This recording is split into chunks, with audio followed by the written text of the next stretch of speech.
Hello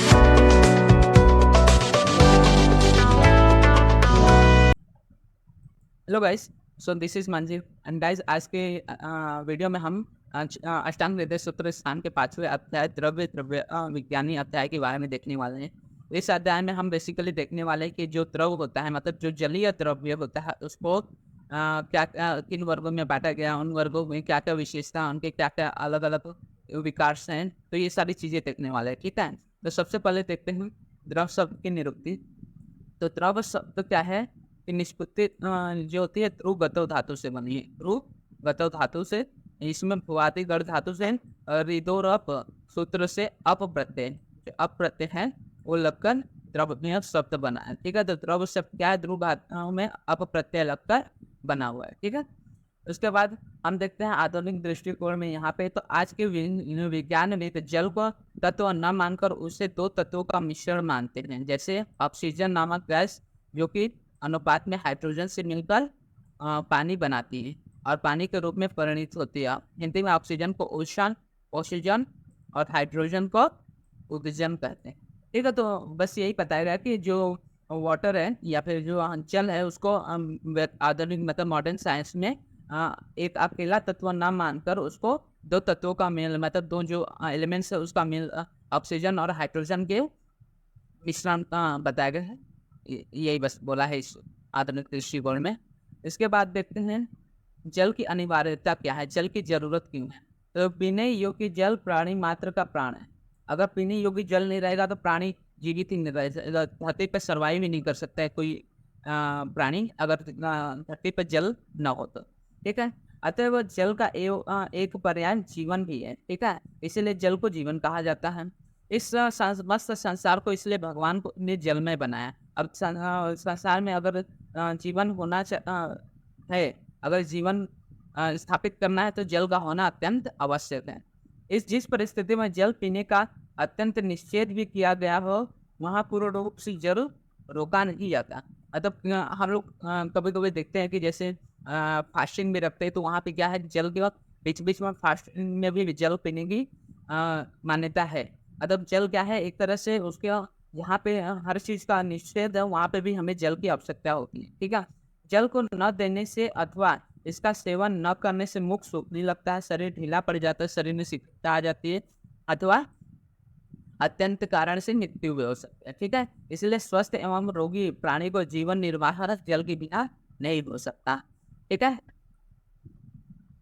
अब देखते हैं इसमें अलग अलग जल के बारे में। जल क्या है, उसके कौन कौन से वर्ग है। तो जल को क्या है 7 वर्गों में बांटा गया है। उसमें से सबसे पहले हम देखने वाले हैं तोय वर्ग, मतलब जल वर्ग के बारे में। ठीक है, तो इसमें सबसे पहले देखते हैं गंगा का जल। तो गंगा आकाश से गिरा हुआ जो गंगा का जल जीवन जीवित रखने वाला, तर्पण तृप्तिकारक होता है, निर्दय के लिए नितर होता, आनंददायक बुद्धि को बढ़ाने वाला तनु होता है, तथा अव्यक्त रस मतलब मधुर आदि रस विशेष में इनकी जिसमें अभिवृत्ति न हो, मृष्ट होता है मतलब हल्का मीठा होता है, अधिक नहीं, शीतल होता है, हल्का होता है और अमृत के समान हितकर होता है। ठीक है, तो जो आकाश से गिरा जो नाभस जल होता है, जो कि बारिश के पानी द्वारा आता है, वो क्या होता है, जीवनीय होता है, जीवन को बनाए रखने वाला है, तर्पण होता है शरीर का, तथा पृथ्वी का तर्पण करता है, हृदय के लिए हितकर होता है, आनंददायक होता है, बुद्धि को बढ़ाने वाला है होता है, धातु को सामने रखने वाला होता है, तथा तनु मतलब पतला होता है, और अव्यक्त रस वाला मतलब उसका कोई विशिष्ट रस अभिहित नहीं होता, और साथ ही साथ ये शीतल होता है, हल्का होता है और अमृत के समान गुण वाला होता है। ठीक है, यह जल क्या होता है, आकाश से गिरने के बाद क्या होता है, सूर्य जो चंद्र है या वायु के स्पर्श से क्या होता है, देश और काल के अनुसार इस पे उसके हितकर और अहितकर प्रभाव पड़ते हैं, और जिससे क्या होता है, ये जो गंगा जल मतलब अ, नाभ नभ से मतलब आकाश से गिरने वाला जल है उसका उसके अनुसार देश और काल का उस पे प्रभाव पड़ता है। इसी कारण से वो भला या बुरा हो जाता है, मतलब शरीर जल हितकर या अहितकर हो जाता है। ठीक है, उसके बाद देखते हैं समुद्र जल के बारे में। पहले गंगा जल का परिचय देख लेते हैं। तो जिस जल के बरसते समय घर के भीतर चांदी के पात्र में परोसा हुआ साले चावलों के भात का भात निर्मल बना रहे, वह क्लेश युक्त न हो और पसीजनी न लगे, उसका वर्ण विकार न हो जाए, वह गंगा जल होता है और इसे पीना चाहिए। तो ठीक है, यही बताया कि गंगा जल कैसा होना चाहिए। तो अगर मान के चलिए बारिश हो रही है तो उसमें हम चांदी के पात्र में साली चावल रखकर अगर उसमें जो बरसा हुआ जल है वो रखें और वो अगर क्लेद युक्त न हुआ हो और वो चावल पर सीजने ना लगा, उसमें से द्रवांश ना निकला और उसके जो वर्ण है मतलब जो उसका कलर है उसमें कोई चेंजेस नहीं देखने को मिल रहा है, तो वो क्या है, अच्छा जल है, वो गंगा जल मानना चाहिए और ये पीने योग्य होता है। उसके बाद समुद्र जल देखते हैं, समुद्र जल क्या होता है, तो समुद्रम तत् व्यापाव्यतम मासाद अवयव जादविना। तो इसके बाद क्या वो जो गंगा जल है उसके विपरीत गुण वाला जो जल होता है उसे समुद्र जल कहते हैं और यह क्या होता है, पीने योग्य नहीं होता। यह जल क्या है, असली मास में बस पीने योग्य होता है, मतलब जो शरद ऋतु होते हैं उसी में थोड़ा थोड़ा पीने योग्य होता है। ओके, अब आगे देखते हैं पानीय जल। ठीक है, मतलब जो अम्बु जल होता है, इंद्र जल होता है, उसके बारे में देखते हैं। इंद्रम अम्बु मतलब बादलों से बरसा हुआ जल जो साफ सुथरे पात्र में रखा हो और जो किसी भी प्रकार से विकार युक्त न हुआ हो उसे सदा पीना चाहिए। मतलब जो बरसा हुआ जल होता है, बारिश का जल होता है, वो क्या होता है, इंद्र उसको जल बोलते हैं, महेंद्र जल भी कहते हैं। तो वो क्या होता है, साफ सुथरे पात्र में जो रखा हुआ हो और जो किसी भी विकार से युक्त ना हो, मतलब उसमें किसी भी प्रकार की विकृति ना हो, ऐसे जल को हमें पीना चाहिए, सदा पीबे। ठीक है, इसके अलावा इसके अभाव में उस प्रकार के जल को नहीं पीना चाहिए। अगर वो किसी भी प्रकार से विकार युक्त हो गया है तो उसे हमें नहीं पीना चाहिए। जो आकाश से वर्षे हुए जल के भांति स्वच्छ हो तथा पृथ्वी के स्वच्छ पवित्र अथवा काले तथा सफेद पात्र में रखा हुआ है, जिसे सूर्य की किरणों एवं शुद्ध हवा का स्पर्श होता हो, इस दृष्टि से तालाब या झील के जल पीने योग्य। मतलब ये कहना चाहता है जो तालाब के जल है या फिर जो झील के जल है जहाँ पे सूर्य की किरणें हमेशा मिलती हो, जिस सूर्य के किरणों के कारण क्या होता है उसमें जम्स नहीं आते और जम्स का जर्म्स ये सब देखने को नहीं मिलते। उसके बाद शुद्ध हवा जो हमेशा सुबह से आते हो जिसके कारण वो शीतल रहे और उसी के साथ साथ ये क्या हो, सफ़ेद पात्र में रहे ऐसे या फिर देखने में श्वेत वर्ण होगा हो, ऐसे तालाब या झील के जल क्या होते हैं, पीने योग्य होते हैं। अब कौन से जल पीने योग्य नहीं होते, ठीक है, तो कीचड़, सीवार, तिनके तथा पत्तों के फैल जाने के कारण जल जो मलिन हो गया उसे नहीं पीना चाहिए। मतलब ऐसा जल जो जहाँ पे कीचड़ देखने को मिले, सीवार हो और उसके साथ साथ वहाँ पे पत्ते हो, तिनके मतलब छोटे घास आदि लगे हों, ऐसे जो जल जो मलिन हो गए हैं उन्हें नहीं पीना चाहिए। ठीक है, अब जिस जल पर सूर्य या चंद्रमा की किरणों तथा शुद्ध वायु का स्पर्श न हो और अभी अभी वर्षा हो अथा पहली वर्षा का जल हो, जो जल घना होने के कारण गुरु हो, जिसके ऊपर झाग उठी हो, जो कृमि युक्त हो, स्पर्श में उष्ण हो, तो आज जो अत्यंत शीतल होने के कारण दांतों में लगकर पीड़ा उत्पन्न करता हो, उस जल को नहीं पीना चाहिए। तो वही बताया गया कि जहाँ पे सूर्य या चंद्रमा की किरण न पहुंचे ऐसे जलों में क्या है, कृमि युक्त हो जाता है, उसमें कीड़े पड़ जाते हैं तथा जो अभी अभी वर्षा हो, जो पहली वर्षा का जल होता है आपको पता है वो एसिड रन होता है, वो शरीर के लिए हानिकर होता है। उसी के साथ साथ जो जल घन या बहुत गाढ़ा हो चुका है, पचने में भारी हो गया है, साथ ही साथ जिस जल के ऊपर ये भाग में आग उत्पन्न हो गया हो और जो स्पर्श में उष्ण हो या फिर अति शीत हो जिसके कारण दांतों में पीड़ा उत्पन्न होती है, ऐसे जलों को हमें नहीं पीना चाहिए। अब वर्षा ऋतु के जल को आर्तव जल कहते हैं। ठीक है, ये इंपॉर्टेंट है कि वर्षा ऋतु के जल को आर्तव जल भी कहते हैं। इस काल के अतिरिक्त जब भी तत्काल जल बरसे उसे अनार्तव जल कहते हैं। मतलब वर्षा ऋतु के अतिरिक्त किसी और ऋतु में बरसने वाले जल को अनार्तव जल कहते हैं। और जो वर्षा काल में भी आकाश से पहली बार वर्षा हुआ जल है उसे भी न पिए, क्योंकि आपको पता है वो त्रिदोष कर होता है, वो तीनों दोषों को बढ़ाता है या फिर उनमें विकृति उत्पन्न करता है। लूता आदि प्राणियों की जो लार से मल मूत्र तथा विष के संपर्क से दूषित जल हो उसे कभी नहीं पीना चाहिए।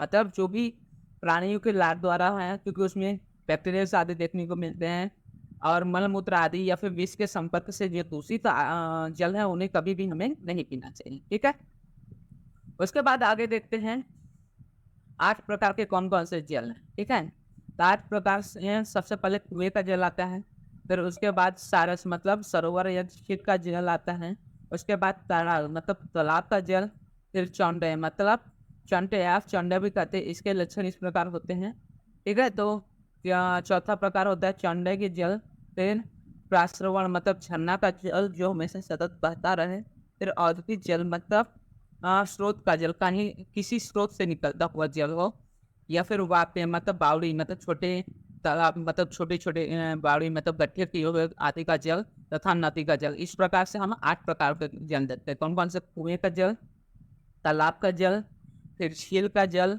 चौडव्य का जल, उसके बाद झरने का जल, फिर औद्भिज मतलब किसी एक स्रोत से निकलने वाला जल, फिर व्याप्य मतलब बावड़ी का जल, और 8वां देखते हैं नदी का जल, ठीक है। तो अब हम देखते हैं सबसे पहले नदी जल के बारे में। तो नदी जल कौन सा अच्छा होता है, कौन सा पीना चाहिए पानी? तो पश्चिम दुग्धादिका, पश्चिमो दग्धिता, हाँ, मतलब जो पश्चिम समुद्र की ओर बहने वाला, जो पश्चिमी समुद्र है अरेबियन सी, उसकी ओर बहने वाला जल जो कि वेग से बहती हो तथा निर्मल जल वाली हो, ऐसी नदी ये जो सभी संक्षेप में हितकर जल वाली होती है। अब क्या है, जो वेग से बहने वाली नदियाँ होती है, जो सतत प्रवाहमान रहती है, उसमें क्या है, एक जगह पे स्थिर न रहने के कारण उसमें कृमि आदि नहीं उत्पन्न होते। इसी कारण से बताया गया कि ये जो नदियों का जल होता है वो निर्मल होता है तथा ये पीने के लिए हितकर होती है। और इन गुणों से विपरीत जो जल होते हैं या फिर नदियाँ होती है वो जल अहितकर होते हैं, शरीर को लिए अहितकरकारी होता है, दोष और धातुओं को विकृत करती है, इसलिए ये क्या होते हैं, इन्हें नहीं पीना चाहिए, ठीक है। अब उसमें इसके बाद बताया कि अलग-अलग नदी जल का वर्णन, जैसे हिमालय तथा जो मलय पर्वत है। हिमालय और मलय पर्वत से निकलकर बहने वाली जो नदी है, जिनका जल पत्थरों से टकराकर मतलब अधिक वेग से बहने वाली होती हैं, तो जब इनके जल के वेग पत्थर से टकराते हैं, तो वो बहुत ज़्यादा छिन्न-भिन्न होकर बहुत ज़्यादा आलोकित हो जाते हैं। तो ये क्या होता है, शरीर के लिए हितकर होता है, क्योंकि इनमें भी वेग होने के कारण इनमें कृमि आदि उत्पन्न नहीं होते, ठीक है। तो ये भी शरीर के लिए हितकर होते हैं। अब जब उक्त नदियों का जल जिस प्रदेश में आकर स्थिर हो जाता है, अर्थात वेग से बहता हुआ नहीं दिखलाता, उन स्थानों पे उन नदियों का जल कृमि रोग, स्लीपत, हृदय रोग, कंठ रोग और शिरो रोग कारक होता है, ठीक है। तो जब यही नदियों का जल रुक जाता है, मतलब कहीं दूर स्रोत में जाने के बाद वहाँ पे स्थिर हो जाता है, तो उसमें क्या है, कृमि आदि देखने को मिलते हैं। और इससे क्या होता है, कृमि रोग, स्लीपत रोग मतलब एलिफेंटिलियासिस, उसके बाद हृदय रोग आदि देखने को, कंठ रोग और शिरो रोग देखने को मिलता है। उसके बाद प्राच्यादि रोग के जल के बारे में देखते हैं। तो जो नदी जल का वर्णन है उसमें प्राच्य देश मतलब असम या बंगाल की ओर से निकलने वाले, और आवंत देश मतलब मालव देश की, तथा अपरांत, तो 3 देखें, प्राच्यादि, फिर आवंत देश आदि और अपरांत, ये तीनों जो निकलने वाले यहाँ के प्रदेश की नदियाँ होती है, वो क्या करती, अर्श मतलब बवासीर, उदर रोग और स्लीपत आदि रोगों को पैदा करती है। यहाँ के नदियों का जल पीने योग्य नहीं होते। तो प्राच्यादि देश, फिर अपरांत और आवंत आदि देश जो होते हैं, इनके अर्श, उदर रोग तथा श्रीपद आदि रोग उत्पन्न करते हैं। फिर सहचल मतलब सह्याद्री और विंध्याचल की जो नदियाँ होती है, वो कुष्ठ रोग, पांडु रोग और शिरो रोग को उत्पन्न करती है। तो कुष्ठ रोग, पांडु रोग और शिरो रोग को उत्पन्न करते हैं। अब पारी यात्री, ये बहुत इंपॉर्टेंट है। पारी यात्री मतलब 7 पर्वतों में से एक पर्वत से उत्पन्न नदियों का जल दोष नाशक होता है। ये देखिए, और सभी नदियां क्या कर रही थी, दोष कारक हो रही थी, लेकिन ये जो पारी यात्रा है, पारी यात्रा की नदी का जल क्या होता है, दोष नाशक होता है, ठीक है। इसका सेवन बल एवं पौरुष की वृद्धि करता है, तथा समुद्र का जल जो होता है वो तीनों दोष को बढ़ाते वाला होता है, त्रिदोषकर होता है, ठीक है। अब इसके बाद हम देखते हैं कूप आदि का जल मतलब कुएं आदि का जल जो होता है। तो कुआ, तालाब, झील आदि के जलों के गुण दोष का निर्णय जंगल देश, अनूप देश तथा पर्वतीय देश के अनुसार होता है।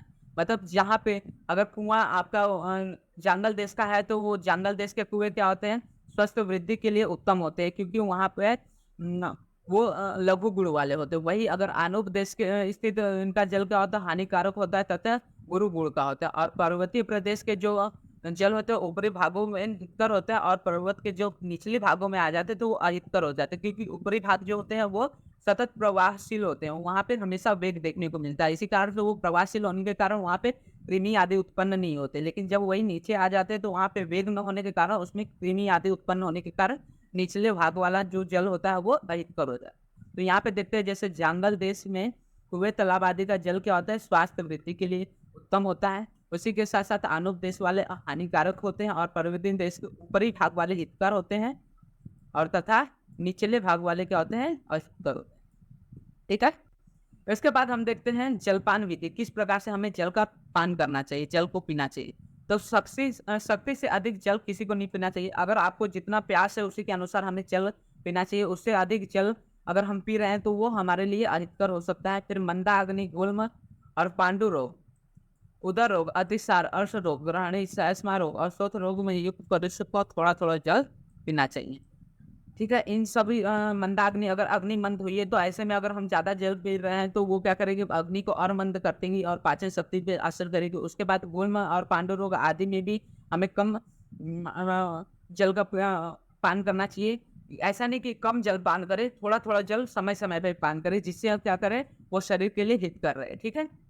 अब जलपान का प्रभाव शरीर पे किस प्रकार से पड़ता है? तो भोजन करते समय बीच-बीच में पानी पीने वाला शरीर क्या होता है, सम रहता है। मतलब उसमें ना कृशता आती है, ना स्थूलता आती है। लेकिन भोजन के अंत में जल पीने वालों का शरीर स्थूल हो जाता है। अब भोजन के अंत में जल पीने से क्या होता है कि जो अग्नि होती है वो मंद हो जाती है, ठीक है? अग्नि मंद हो जाती है तो वो जो जो हम आहार ले रहे हैं उसका पाचन अच्छे से नहीं करती और वो क्या करते हैं, वो शरीर में अलग-अलग भिन्न-भिन्न स्थानों पे जमा हो जाते हैं, जिसके कारण शरीर में स्थूलता देखी और भोजन के आरंभ में जल पीने वालों को कृशता देखी जाती है, ठीक है? तो भोजन के आरंभ में जब हम जल पी लेते हैं तो फिर से जो अग्नि है वो मंद पड़ जाती है और इसके कारण वो शरीर में जो आहार हम ले रहे हैं उसका बिल्कुल ही पाचन मतलब पाचन ही स्टार्ट नहीं हो पाता, जिसके कारण जो हम आहार ले रहे हैं वो जीआई ट्रैक्ट के द्वारा बाहर निकल जाता है बिना पाचन हुए। जिसके कारण जो हमें धातु है उनका पोषण नहीं हो पाता, इसके कारण हमारे शरीर को कृशता देखने को मिलती है। ठीक है? अब शीतल जलपान के लाभ, अगर हम शीतल जल पी रहे हैं तो उसके क्या-क्या लाभ देखने को मिलते हैं? तो शीतल जल का सेवन करने से मदात्य रोग, मतलब जो मद मतलब अल्कोहलिज़्म है उससे छुटकारा मिलता है, उसका नाश होता है। फिर ग्लानि, जो हर्ष से हो गया मतलब जो इंद्रिय नाश हो गई, इंद्रिय उनके विषय ग्रहण करने में तत्पर नहीं है, उनका नाश होता है। उसके बाद मूर्छा आदि का नाश होता है, सर्दी, वमन का नाश होता है। फिर श्रम, थकावट हो गई शरीर, उसका नाश होता है। भ्रम, तृष्णा आदि का नाश होता है तथा उष्णा या उष्ण, जो गर्मी है या पसीने की अधिकता, उन सभी का शरीर में अगर जलन है, पित्त विकार है, रक्त पित्त विकार है या फिर विष विकार है, ये सब का शमन करता है शीतल जल। ठीक है? उसके बाद देखते हैं उष्ण जल के सेवन से क्या लाभ होता है। तो उष्ण जल क्या होता है, जठरा अग्नि को प्रदीप्त करता है। आम रस मतलब जो अनपचा आहार है उसका पाचन करता है। फिर कंठ के लिए हितकर है, क्योंकि कंठ में ज़्यादातर हम देखते हैं कि कफ विकार हो जाते हैं, तो उष्ण जल कफ का नाश करता है, इसी कारण वो कंठ के लिए हितकर होता है। लघु होता है, शीघ्र पचता है, साथ ही साथ बस्ती का शोधक है। अब शरीर अग्नि दीपक करने की वजह से वो क्या करता है, वो आहार का अच्छी तरह से पाचन करता है और शरीर में जाते हुए वो क्या करता है, पूरे शरीर का शोधन करता है। उसके बाद हिक्का, जो कि कफ विकार है, अफरा है, इन सब का क्या नाश करता है, वात विकार का नाश करता है, वात शीतकुल को हरता है, कफ विकार को नाश करता है तथा तत्काल किए गए वमन, विरेचन, नौजर, काम, काश, आमाजीर्ण, पीना, श्वास आदि तथा पार्श्व रोगों में इसका क्या है, प्रयोग प्रशंसित है। इसलिए हमें हल्का उष्ण जल मतलब क उष्ण जल पीना चाहिए। ठीक है? उसके बाद श्रुत, शीत एवं बासी जल। अब उक्त विधियों से पकाकर शीतल जल किया हुआ जल अभिसंधि नहीं होता। मतलब गर्म करके ठंडा किया हुआ जल क्या है, अभिसंधि नहीं होता, अपितु वो लघु होता है। यह जल क्या करता है, वात, पित्त, कफ पित्त तथा सन्निपात में ये सब यदि पित्त की अधिकता हो तो यह हितकर होता है और यही जब जल बासी हो जाता है तो यह त्रिदोष कारक है। मतलब गर्म किए हुए जल को थोड़ा ठंडा करके पीने से वो क्या होता है, अभिसंधि मतलब शरीर में स्त्राव उत्पन्न नहीं करता और वो लघु होता है, जिससे क्या करता है, वो वात पित्त, कफ पित्त या फिर जो सन्निपात से विकार हुए, जो तीनों दोषों के बढ़ने या घटने की वजह से जो विकार हुए उसको कम करता है और उसके लिए वो हितकर होता है। लेकिन यही जल जब बासी हो जाता है तो ये त्रिदोष कारक होता है, तीनों दोषों को में विकार करता है। ठीक है? अब इसके बाद देखते हैं एलोउदक मतलब नारियल के जल के बारे में। तो नारियल के कच्चे फल के भीतर दूध की आकृति का जो पानी होता है वो क्या होता है, स्निग्ध होता है, स्वादु होता है, दृश्य होता है, शीतल तथा लघु होता है। ठीक है? तो नारियल के कच्चे फल का जो पानी होता है वो क्या होता है, दूध के समान सदृश्य होता है। तो उसके जो गुण होते हैं वो भी दूध के समान होते हैं। वो क्या कहते हैं, स्निग्ध होता है, तो शरीर में स्निग्धता लाता है, शरीर का पोषण करता है, फिर स्वादु होता है, मधुर गुण होने के कारण वृवणीय होता है और वो भी धातु आदि का पोषण करता है। वृष्य होता है, स्निग्ध आदि गुणों से क्या करता है, वो शरीर में जो वृष्य है मतलब जो शुक्र धातु वो वीर्यवर्धक होता है, शीतल होता है तथा लघु गुण का होता है। यह क्या करता है, प्यास को, पित्त विकार को, वात विकार को नष्ट करता है। मतलब जो पिपासा है, पित्त विकार है और रक्त विकार है, वात विकार है, इन सबका नाश करता है, अग्नि को प्रदीप्त करता है तथा बस्ती को शुद्ध करता है। अब इसके बाद देखते हैं, यही तक था हमारा तोय वर्ग के बारे में। इसके बाद हम देखते हैं क्षीर वर्ग के बारे में। तो क्षीर वर्ग के बारे में हम नेक्स्ट वीडियो में देखेंगे। अभी इस वीडियो में हम सिर्फ तोय वर्ग तक देखते हैं। तो आज हम लोग तोय वर्ग के बारे में देखा। तोय वर्ग में हम लोग ने गंगा जल के बारे में देखा, गंगा जल का स्वरूप क्या होता है उसके बारे में देखा, 8 प्रकार के जल देखे, 8 प्रकारों में से नदियों के जल के स्वरूप देखे, कौन से जल किस प्रकार के होते हैं, कौन से जल पीने योग्य होते हैं। जैसे पश्चिम से बहने वाले पश्चिम समुद्र में बहने वाले जो तेज वेग वाली नदियाँ होती हैं वो पीने के लिए हितकर होती है। वही जब नदियाँ स्थिर हो जाती है तो अहितकर होती है। फिर महेंद्र जल के बारे में देखा, इंद्र जल के बारे में देखा। उसके बाद जो विंध्याचल पर्वत द्वारा बहने वाले जो श्लीपद रोग आदि कारण होने वाली नदियाँ देखे। तो इस प्रकार से अलग अलग नदियाँ देखे। कुब जल के बारे में देखा कि उसके जो गुण होते हैं वो जिस देश में है, आनोप देश में है तो वो अहितकर होता है, वही अगर जंगल देश में है तो हितकर होता है, और अगर पर्वत पे है तो पर्वत की ऊंचाई पे वो हितकर होता है और नीचे आने पे वो अहितकर हो जाता है। तो इस प्रकार से हम लोगों ने आज तोय वर्ग मतलब जल वर्ग के बारे में देखा। अगले वीडियो में हम क्षीर वर्ग मतलब दूध वर्ग के बारे में पढ़ेंगे। ठीक है, आज के वीडियो के लिए बस इतना ही।